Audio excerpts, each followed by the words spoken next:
एक फैक्ट्री किस तरह से काम करती है?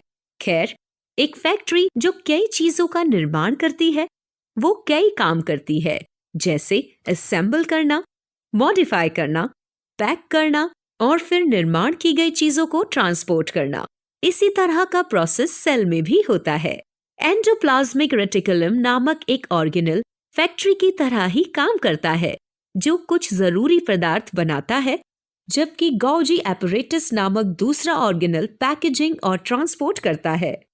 चलिए पहले हम एंडोप्लाज्मिक रेटिकुलम के बारे में डिटेल में सीखना शुरू करें। एंडोप्लाज्मिक रेटिकुलम कैसे दिखता है? बस एक लंबी ट्यूब को इमेजिन कीजिए जो कि एक मेम्ब्रेन से घिरी हुई है। ये ट्यूब न्यूक्लियस के चारों तरफ है और ये सेल में से बाहर की ओर मूव होती है। अब अगर हम ध्यान से देखें तो सभी ट्यूब एक जैसे नहीं दिखाई देती हैं। इस नेटवर्क में दो अलग अलग प्रकार की ट्यूब्स हैं। ट्यूब के इस हिस्से पर कुछ पदार्थ जुड़े हुए हैं, जबकि दूसरी वाली प्लेन ट्यूब है। इन ग्रैन्युलर स्ट्रक्चर को राइबोसोम्स कहते हैं। जिन ट्यूब में राइबोसोम जुड़ा होता है उन्हें रफ एंडोप्लाज्मिक रेटिकुलम कहते हैं।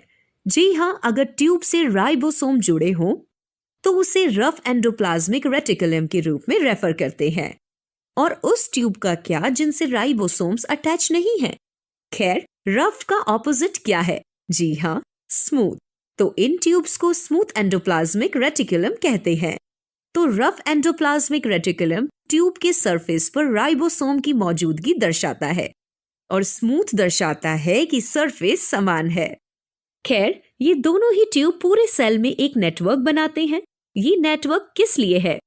ये स्लाइड की तरह दिखते हैं, जो पूरे साइटोप्लाज्म में कुछ चीजों की मूवमेंट में सहायता करते हैं। इसी कारण ये ऐसे पाए जाते हैं। लेकिन इस फैक्ट्री का सबसे जरूरी काम क्या है? ये क्या बनाती है? और ये राइबोसोम्स किस लिए जुड़े हैं? चलिए अगले वीडियो में देखें।